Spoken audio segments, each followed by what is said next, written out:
എല്ലാവർക്കും നമസ്കാരം. എൻ്റെ പേര് ആദർശ്. പാവൂർ ബയോഗ്യാസിൻ്റെ ഒരു പ്രതിനിധിയായിട്ടാണ് ഞാൻ ഇവിടെ വന്നിട്ടുള്ളത്. അതായത് നമുക്കെല്ലാവർക്കും അറിയാം, ഇന്നത്തെ കാലത്ത് വേസ്റ്റ് മാനേജ്മെൻറ്റ് എന്ന് പറഞ്ഞാൽ എല്ലാവർക്കും ഒരു ബുദ്ധിമുട്ടായിട്ട് കൊണ്ടിരിക്കുന്ന ഒരു സമയമാണ്.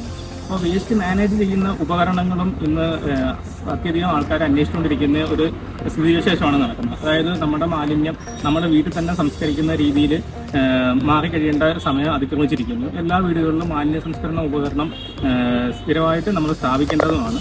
അങ്ങനെ നമ്മളിപ്പോൾ നിലവിലുള്ളത് കോഴിക്കോട് ജില്ലയിലെ ഫറൂഖ് കോളേജിലാണ്. ഫറൂഖ് കോളേജിലെ ഒരു ക്യാൻറ്റീനിലെ വേസ്റ്റ് ഫുള്ള് മാനേജ് ചെയ്യാൻ വേണ്ടിയിട്ട് നമ്മളൊരു 10 ക്യൂബിക് മീറ്റർ കപ്പാസിറ്റി വരുന്ന ഡൈജസ്റ്റർ കപ്പാസിറ്റി വരുന്ന ഒരു പ്ലാന്റ് ഇവിടെ സ്ഥാപിക്കുന്നുണ്ട്. അപ്പോൾ ആ പ്ലാന്റിൻ്റെ വിശേഷങ്ങൾ കാണാനും പ്ലാന്റിൻ്റെ ഉപയോഗ രീതികളൊക്കെ കാണാൻ വേണ്ടിയിട്ടാണ് നമ്മൾ ഇന്നിവിടെ വന്നിട്ടുള്ളത്.